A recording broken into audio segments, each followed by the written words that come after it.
I used to struggle a lot with being responsible when it came to doing things connected to people in authority, particularly government offices.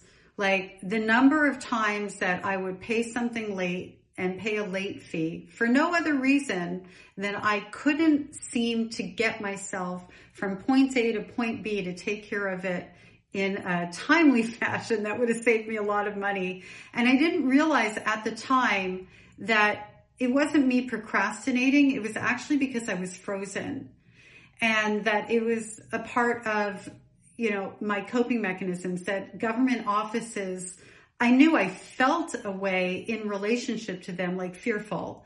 I knew that it created anxiety for me. I didn't understand that I was freezing around it, and I didn't understand why I couldn't just get it done.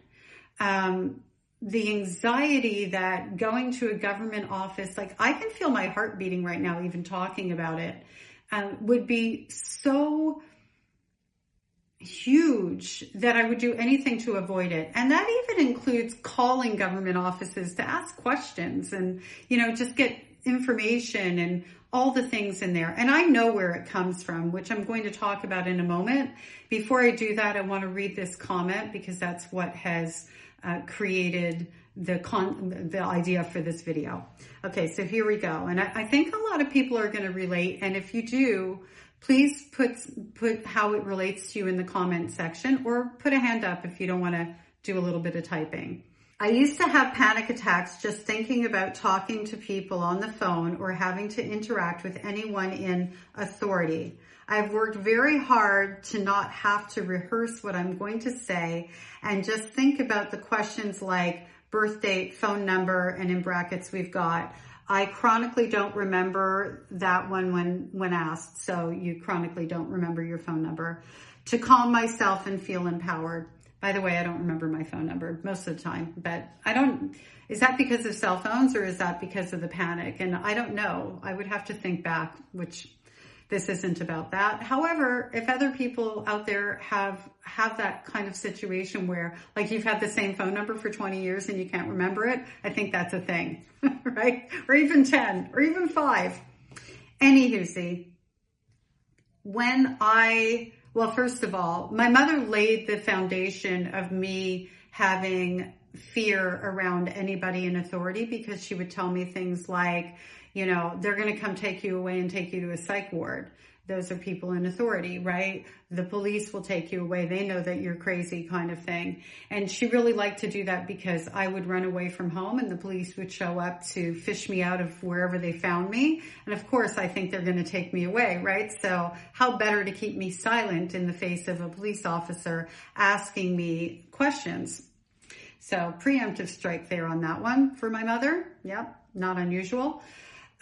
She would also tell me that, anything that I did in school, she would know about because the teachers, people in authority, would tell her. The people in the office would tell her that she was having me monitored and watched. That was a pretty common theme in my growing up life underneath her.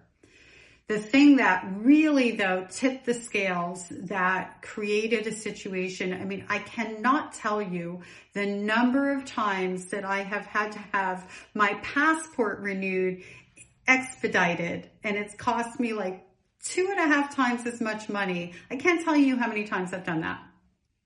And if you're going to say, well, why do you need a passport so often? Well, one of the times my dog actually ate it. I'm not even kidding with you. Doing things with other legal documents, whatever it was, I would draw it out to the point where I couldn't draw it out anymore. And it is because I was frozen. It is not because I was procrastinating. It was because it was just everything in me to be able to show up at one of those offices, let alone the phone call. The phone call brings about the same feelings. Make an appointment for one of those offices?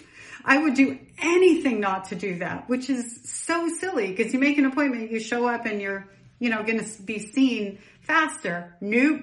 Don't want that hanging over my head. Like that was a part of it.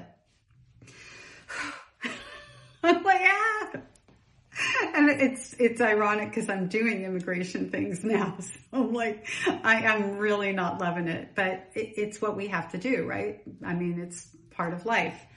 And other people just take it for granted that, well, why can't you just do that? Well, because my body doesn't want me to, because my body has a memory attached to it that goes, that's dangerous for you. Something bad is going to happen. And something bad did happen to me. So I was around, I guess, 8 years old. It would be between 7 and 9, but I think closer to 8 and 9 years old. And my mother had married my new daddy, who I met after they were married, who I was told to call daddy when I introduced myself. Yeah, that happened. Actually, I met all my stepfathers after she married them. That was just our norm. Mommy Dearest Much. Have you ever watched that movie? If you haven't, go back and go and watch it. It's on YouTube. It's worth it.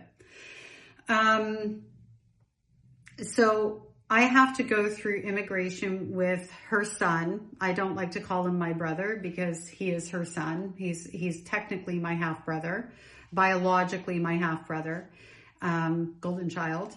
I had to go through immigration with him, and he would have been 12, 13 years old. 9, 10. No, I don't do math really well. He's 5.5 years older than I am. So somebody can correct me out there. And I was told that if we got stopped, whatever that means to an 8-year-old, and they ask you questions, you don't go to school in Florida. We're from Montreal. And you don't live in Florida. You're just visiting. And that's what I have to stick to. So I am being told as a small child to lie to law enforcement.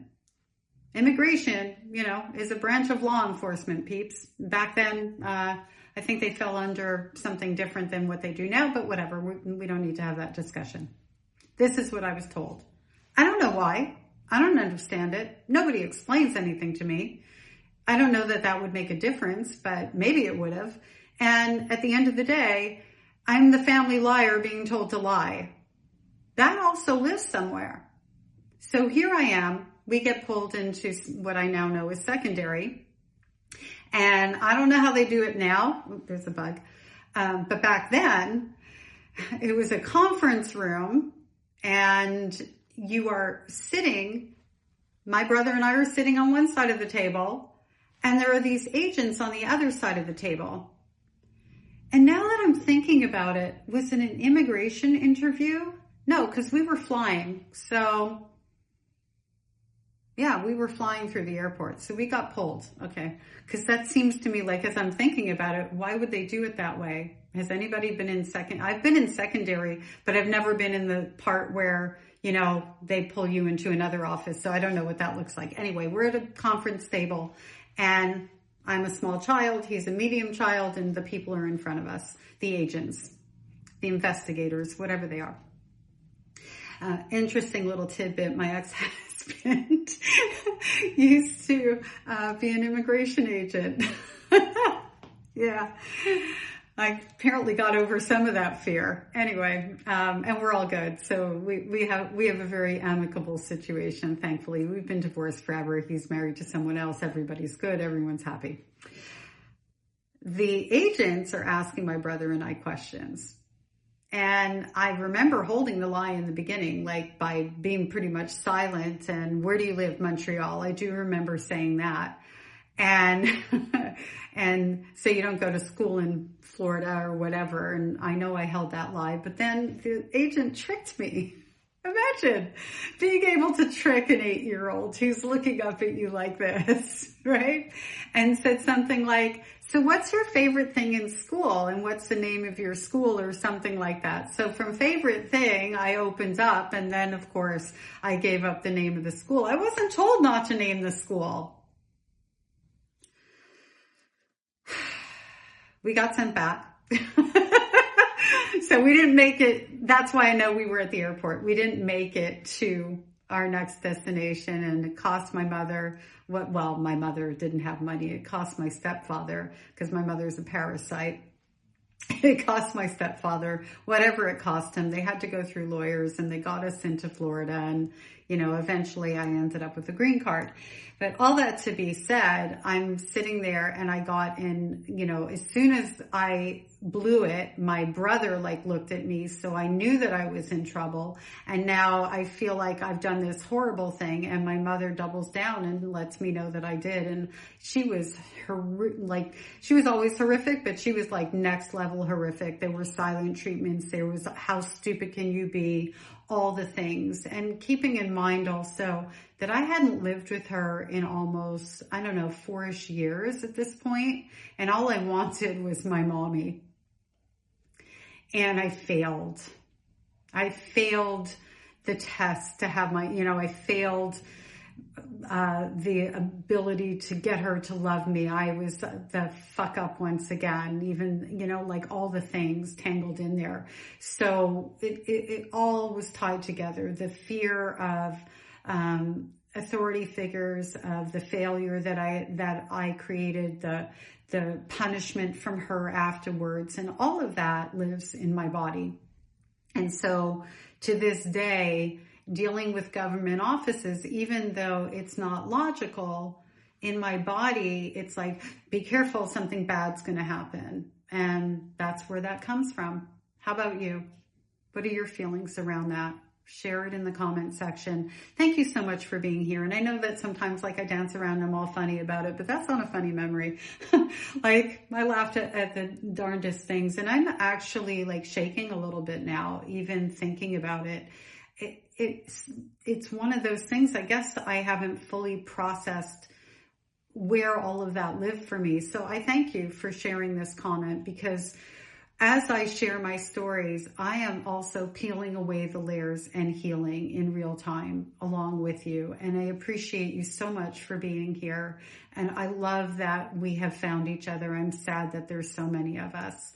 I'll see you soon, and take care.